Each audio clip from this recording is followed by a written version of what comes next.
ડીસા તાલુકાના મહાદેવિયા ગામની ઘટના. મહાદેવિયા ગામમાં આવેલ પ્રાથમિક શાળામાં શિક્ષકના ત્રાસથી વાલીઓ અને શિક્ષકો પરેશાન. છેલ્લા ઘણા વર્ષોથી શાળામાં અભ્યાસ કરાવતા શિક્ષકને પ્રદીપ ગોસ્વામી નામના શિક્ષક દ્વારા હેરાન પરેશાન કરવામાં આવે છે. મહાદેવિયા પ્રાથમિક શાળા ખાતે શિક્ષણના ત્રાસથી કંટાળેલા વાલીઓ અને શિક્ષકોએ શાળાએ ભેગા થયા. શાળામાં અભ્યાસ કરતી વખતે શિક્ષકો વિદ્યાર્થીઓને અવારનવાર શાળામાં હેરાન કરવામાં આવે છે. શિક્ષિકા મધ્યાહન ભોજનમાં સંખ્યા ઓછી કરી અવારનવાર પરેશાન કરવામાં આવે છે. મધ્યાહન ભોજન ચલાવનાર સંચાલક સારી રીતે ભણાવવાની જગ્યાએ શાળામાં શિક્ષકોને હેરાન કરવામાં આવે છે. શાળાના આચાર્ય જાતિવાદ ઊભો કરી શાળામાં બાળકોને હેરાન પરેશાન કરવામાં આવે છે. વાલી શાળામાં પ્રેસ લખેલી ગાડી લઈ આવા શિક્ષકોને ડરાવવામાં આવે છે. તાત્કાલિક ધોરણે આવા શિક્ષકોની બદલી કરવામાં આવે તેવી ગ્રામજનો અને શિક્ષકોની માંગ છે. હર્ષાબેન ચૌધરી. હું મહાદેવિયા પ્રાથમિક શાળામાં છું અને હું અહીંયા મહાદેવિયા પ્રાથમિક શાળામાં મુખ્ય શિક્ષક છું.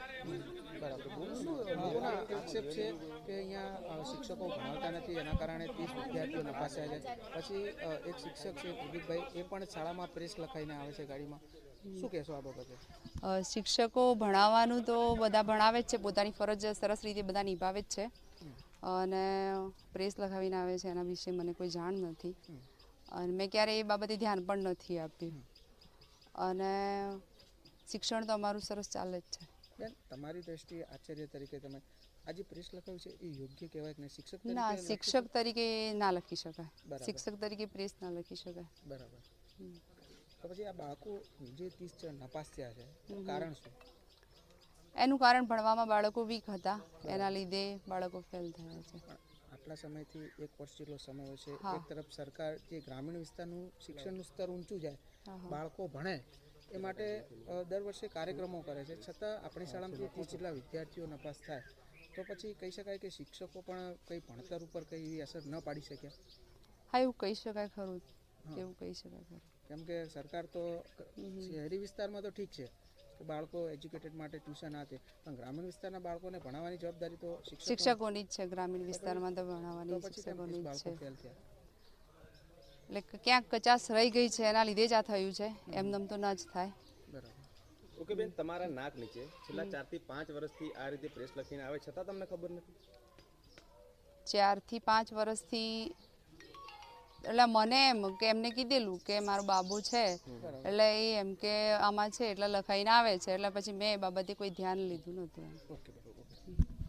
શું છે સમગ્ર મામલો આ શાળાનો? હું 26 વર્ષથી નોકરી કરું છું, મને કોઈ તકલીફ નથી. ગામવાળા બી મારા સપોર્ટમાં છે, પણ મારી બેબી નાની હતી જ્યારે જન્મી હતી ત્યારે હું 12 મહિના લઈને આવી હતી, એટલે મને બેબી હેરાન કરતી હતી. એમાં આ હેરાન કરતા હતા સાહેબ કે આમને તેમને. છોકરી એક તો એક બાજુ હેરાન કરે સાહેબ, પછી હું કંટાળીને મેં આચાર્ય પદ બીજાને આપી દીધું એટલે સાહેબ આવી ગયા આચાર્યમાં. આચાર્યમાં આવ્યા એટલે બસ છોકરું તો હેરાન કરે એમ, પછી બધી રીતે હેરાન કરવાનું. એક બાજુ ટપાલો બનાવવાની હોય, એક બાજુ ઓફિસનો ધક્કા હોય અને પછી આ માનસિક બહુ ત્રાસ થતો હતો. કોનો? આ સાહેબ બધા બહુ હેરાન કરતા. સાહેબનું નામ શું છે? પ્રદીપભાઈ સાહેબ.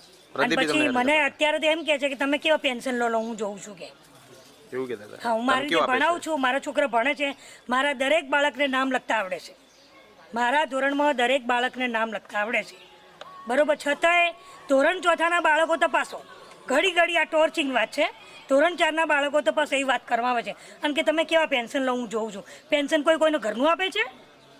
હું સરકારી ટીચર છું, કોઈના બાપાનું પેન્શન નથી મળતું, મને સરકારે મોકલી છે અહીંયા. તો ઘણીવાર એમ કે પેન્શન કેવા તમે લો છો, એવું બધું કહેવાનું ક્યાં આવે જ છે. અને બાળક 12 મહિના સુધી આવે, એ ગરીબ મા બાપ જે મજૂરી કરવા જાય છે એના જોડે હોય છે, એનો કોઈ તકલીફ હોતી નથી અને ઉલટાને એ છોકરા અમને હેરાન બી નથી કરતા. અને હું એ ત્રાસથી જ મેં આચાર્ય પદ આપી. છેલ્લા કેટલા સમય તમે આ ત્રાસ વેઠો છો બેન? હું તો 26 વર્ષથી નોકરી કરું છું, પણ મને બહુ હેરાન, મને કંટાળો આવી ગયો સાહેબ. એકવાર તો માસ્ટરે લઈ લીધા, તમને સહી નહીં કરવા દીધી. અમે ટાઈમસર આવ્યા હતા, ખાલી 5 મિનિટ લેટ હતા અને અમે રસ્તામાં આવતા હતા સાહેબ, એમની ગાડી ઓવરટેક કરીને ગઈ. અમે જોઈ, અમે રિક્ષા બંધ થઈ ત્યારે 3 બહેનો રિક્ષામાં અમે આવતા હતા અને અમે જોઈ, અમે ટાઈમસર જ હતા, પણ ગાડી ઓવરટેક કરી અને આવીને 1 કે 2 મિનિટનો ખાલી ફોલ્ટ કાઢીને અમને 10 સાડા 10 સુધી માસ્ટર નહોતા હાલ્યા, જે અમે 6:50 અહીંયા હાજર થઈ ગયા હતા. 10 વાગ્યા સુધી આટલી ઉંમરે મને જિંદગીમાં પહેલી વાર કાઠું પડ્યું હતું કે મસ્ટર નહોતું આપ્યું. ઓકે, એક તરફ મેં કહ્યું કહો તો સીએલ મૂકી દો, આખી મૂકી દો, હું ઘરે જાઉં.